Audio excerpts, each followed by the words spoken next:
everybody, it's Isobel here from Cupcakes Library. Welcome to my kitchen, and today I'm going to be making a really indulgent treat.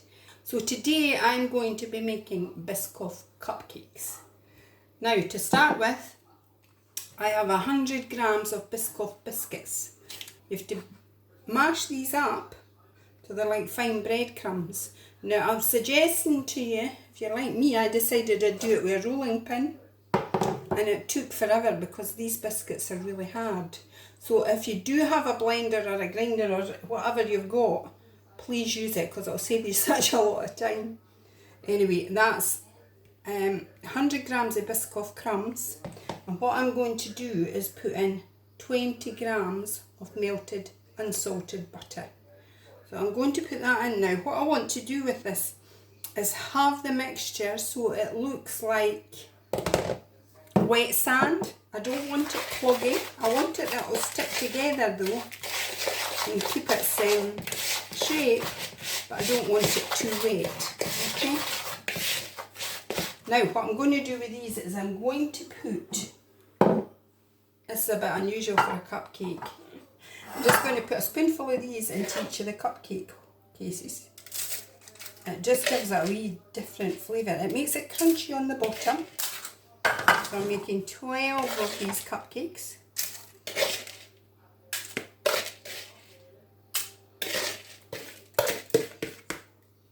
Now, what I'm going to do is I'm just going to flatten this down in the bottom of the cupcake case. Just press it down as hard as you can, just to make it nice and flat.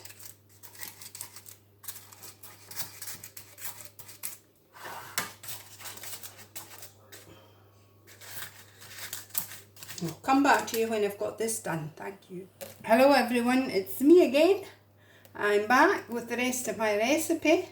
In this bowl I have 125 grams of self-raising flour, which has already been sifted, 100 grams of caster sugar, and 25 grams of, it should have been dark brown sugar, but I didn't have any dark brown sugar, so I just used, what was it, I used Demerara? Yeah. I use Demerara sugar instead. It just gives it a wee different flavour. A quarter teaspoon of bicarbonate of soda. Now bicarbonate of soda is actually different from baking powder. Don't get the two mixed up because they do quite different jobs, so be careful with that. 125 grams of unsalted butter. That's very soft, as you can see. And that's at room temperature. Now I have here 2 large eggs which I've swished up, and I put in with the large eggs 1.5 tablespoons of milk. Okay, now what I'm going to do is I'm just going to put all that together and I'm going to beat it all together at once. Okay, now I'm going to do this on a medium to high speed. I'm going to beat it for 30 seconds, then stop, clean down my bowl with my spatula just to make sure everything's incorporated, and then beat it for another 30 seconds. Okay, this is it being beat for just under a minute. It's nice and soft and drippy, as you'll see, and I've scraped down the bowl and remixed it. So at 30 seconds, then it was scraped down and then mixed again. Now what I'm going to do is I'm going to put this mixture into the cupcakes.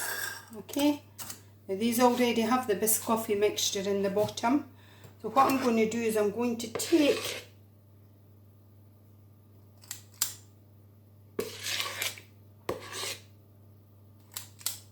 I just use a ice cream scoop, or a potato scoop as you might call it.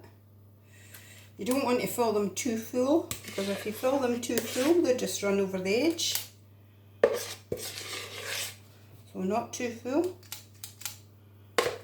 Just fill the rest.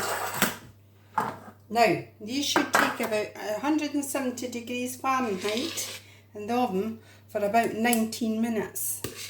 You might find they take a wee while longer just because they've got the Biscoff base in them. It shouldn't take any more than that, okay?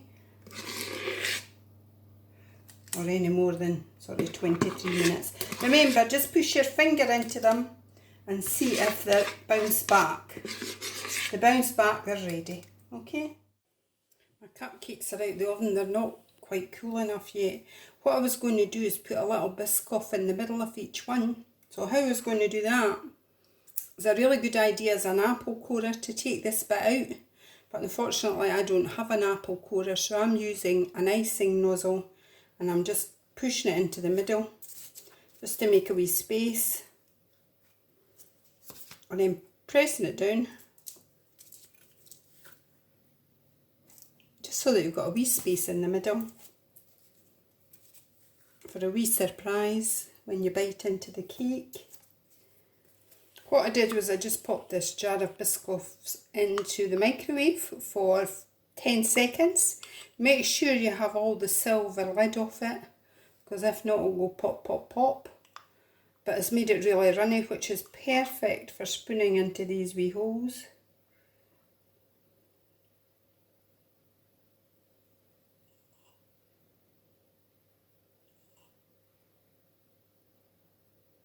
So that'll solidify as they cool down, and that'll be quite good to bite into then. It won't be runny like it is now. Okay. So that's that. So again, what I've got in this bowl now for the buttercream, here it is here.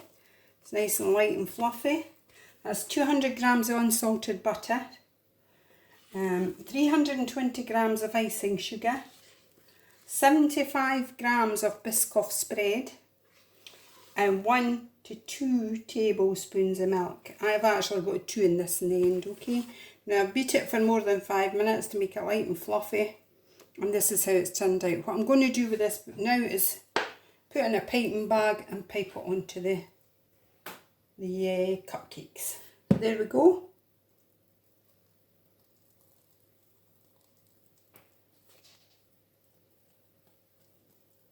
Now what I'm going to do with these now, just to finish them off, is take this Biscoff while it's still melted and just put a wee drizzle on it. Okay.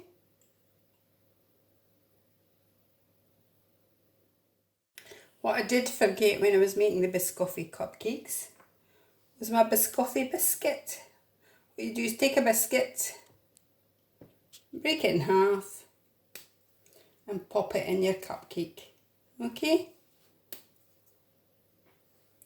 Just half a Biscoff biscuit in each one, just to finish it off. So that's it. Thank you for watching. Bye.